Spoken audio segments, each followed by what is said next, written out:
Hey everybody, Richard here with CRG Games, and we are back with the second box of Double Masters 2022 Draft Boosters.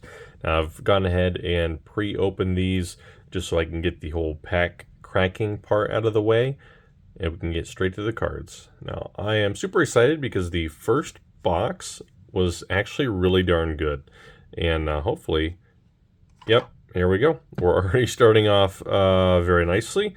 The foil City of Brass, and a Gravecrawler, and a Master Biomancer. So that's pretty darn good. Rancor. We got our commons and commons here.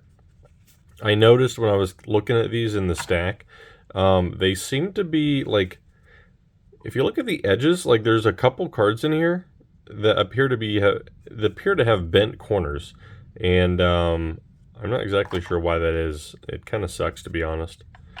We got Backdraft, Hellkite, and Ulash, the Hate Seed. All right. Rakdos Carnarium. I went ahead and kind of took a peek at the prices just to make sure like I kind of knew where things were. And if you watched my when to buy Double Masters 2022 singles, now's probably getting to be a good time to do it because prices are dropping. So I had said before, when looking at the previous Double Master set, that you would have or likely have an initial rise in price, and then a fall, and then a rebound, followed by a large parabola. And prices are starting to drop. And I think probably part of the reason why is people are selling off their singles. There's a lot of individual sellers, small-time sellers, first-time sellers that are selling off their pulls, and they're competing for the lowest price.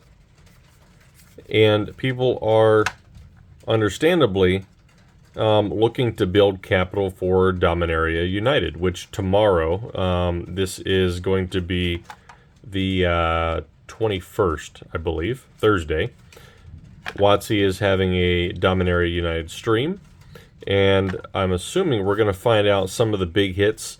Are there going to be priceless treasures, those kind of things. So we're going to get some more details about Dominaria United. And I'm sure people are pooling capital together to be able to purchase set boxes, draft boxes, collectors. Now we're going to have another Jumpstart product out with this as well. So it's going to be interesting. And we could be in for a period of time where Double Masters 2022 singles not necessarily enter a bear market, a mana drain, but they're going to enter a period of lower price. And how long that lasts is up to anybody's guess. There's no telling how long that period's going to last. But what we saw before is it was like 5 to 6 months. So I would expect the same thing to happen this time as well. Pithing Needle and Guided Passage. This is one of my favorite cards. I've actually got 2 foil copies of that, the original printing. Lightning Bolts, 2 Lightning Bolts. Azorius Chancery, Mana Leak, and 10th District Legionnaire. The Imperial Seal, actually, in the last box, I have thought that it was probably somewhere around the $160 mark. Well, turns out the low, actually, right now is closer to about 130. So that's already dropped about $30 in the last few days. Monastery Swiftspear, this is actually my favorite common borderless foil in this set. I absolutely love this art. I love the treatment. I love everything about it. And I'm probably going to buy a lot of those. As long as they remain like under $1, I'm going to buy a crap ton of those just because I love it. And I expect that card to be worth upwards of $1 in the future. Bloom Tender, very good. And Mind Rack Liege. You may be able to hear some rain. We're having some storms blow through right now. Actually, it was unexpected because tomorrow was supposed to be very nice, and we got a weather alert, and it said, hey, 40 to 60 mile an hour winds, quarter size hail, all that good stuff. and that's currently going on. So it's always good, right? And Livewire Lash, Fireblade Artisan. What is this? Arjun, the Shifting Flame. I'm not really familiar with this card. I'm not sure what that's from, to be honest. Hey, Thrumming Stone. It's a good hit. I've been trying to get a foil of that at a decent price in English for a long time. The original printing. And they're just still freaking super expensive. Kasali Pridemage. Anok. Hey, Amanatu, the Fate Shifter. And Karavek the Merciless. So far this box is appearing to be relatively weak, which is okay.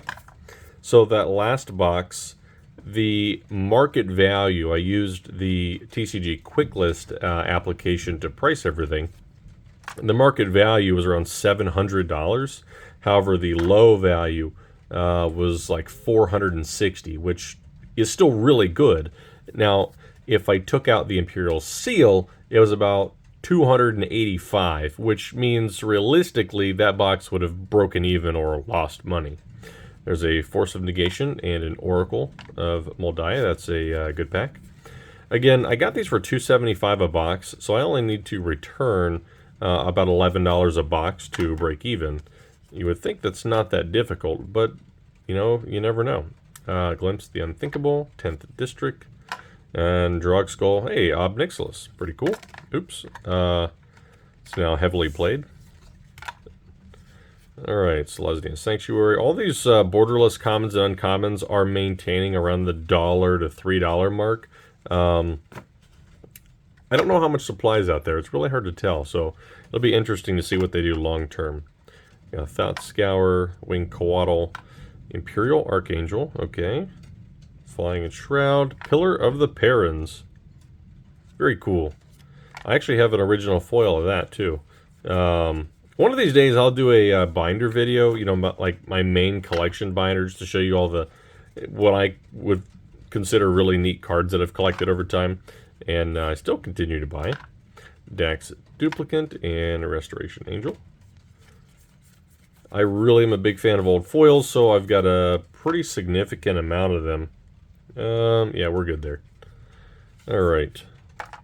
Glory Scale, Anointer, Firesong, and Sunspeaker. I feel like I remember this card, but I don't remember what set it's from. I think these are all basically modern cards, so somewhere in modern? By the way, these egg tokens, I just looked them up, they're like $3 to $4. They're probably not going to hold that. There's not a whole lot of sales, at least what I was looking at, so I wouldn't expect them to stay there, but, you know, you never know. You might be able to make a few bucks on those. Borderless non-foil, Sensei's Divining Top, very cool. Leonin Arbiter. Extract from Darkness, Terminate. Such great cards in this set. And their Thought Scour. The Elemental Token. Cryptic Spires, Mentor of the Meek, very nice. Lava Coil. Ooh, Liliana, the Last Hope. This is the regular one. These, you know, the art makes it look like this is, like, printed wrong. It almost looks like there's missing ink, but that appears to be just the art there. And Zur the Enchanter. Rampant Growth, very good. These Cryptic Spires actually are not really, they don't hold a whole lot of value. I bought like a bunch of them for 3 cents a pop. I don't expect them to really ever be that expensive, but they're still neat. We've got a Gifts Ungiven, Prized Amalgam as well. Martial Glory, another Unearth, Ingenious Scab. Alright, last bit of the stack here. Hopefully we can get, like, I don't know, another Imperial Seal. That'd be pretty cool. Hey, this is my first Bloodforged Battle Axe. I've not pulled one of these yet. Although, one of the guys across from me in the last draft, he pulled the borderless non-foil version of that, which was really cool. Just the art is freaking amazing on it. I had not seen it in person before. Alright, Sprouting Thrinax. I think this is from the Alara block. Cataract Leviathan, not good. Teneb, also not great. Got a Flicker Wisp, very nice. And Blood Artist. I need to get a foil Blood Artist out of here because I don't think I had one in Edgar Markov. All right, Boros Garrison. Hey, MEL the Blessed. This is original Jumpstart printing. Greater Gargadon. I think we're here in the last like 2 packs. It's another Shadowborn Apostle. Ooh, Borderless Foil Rampant Growth. There we go. I will say the edges, you know, some of these cards, you know, seem to be not the greatest, but I have not seen any print lines or roller lines or anything, which is good news. Creekwood Liege and Joda Archmage Eternal. Yeah, so this box, if I include all of the commons and uncommons, it might break even. This is probably the weakest box I've opened yet. I mean, there's some good hits in here. There's a lot of like maybe $5 to $10 cards. I mean, Sensei's is a good one. I mean, what else here? Oracle, Force of Negation, you know, those are good. Animatu, I don't think is that much anymore. What else we got? Bloom Tender, I think is about $10. Mana Drain, that's still 30 or 40 bucks, I do believe. Panharmonicon, I didn't even see that. Panharmonicon, I think, is 10, 15 bucks. As Foretold might be 5 to 10. Yeah, nothing too crazy. This City of Brass, I think, is like maybe 15 to 20 bucks. But I think the low price is more like 12. So overall, yeah, a little bit on the weak side, this box, but there's something nice about just holding a stack of rares like this in your hand, like literal money. It feels nice. So let's get another box open here. You know, I'm hoping to get another borderless foil Imperial Seal, although I know that the opportunity is very low. Unfortunately, in Draft the Boosters, you cannot pull textured foils or foil etched cards, which is kind of a bummer, but you got to draw the line somewhere, and that's where WotC drew it. So I'm going to get these put away, get them sorted, and we'll be on to the next box. If you enjoyed this content, please support the channel by liking the video, subscribing if you aren't already, and most importantly, if you're looking to pick up any singles, I only have about 20,000 cards in inventory right now. I've got probably another 20 to 30,000 that I need to list. I'm getting there, but I am honestly, you know, just, you know, be honest with you guys, it kind of feels like work after a certain, you know, period of time when you're listing tens of thousands of cards and sorting them and all that stuff. And when I get home from 8 hours of work, 9 hours, you know, whatever I'm there for, I don't always want to sit down and sort stacks of commons and uncommons. So, you know, I've been doing it while playing League of Legends, been playing TFT.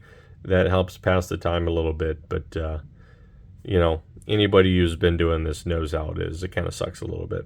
But until the next time, I'll catch you guys later.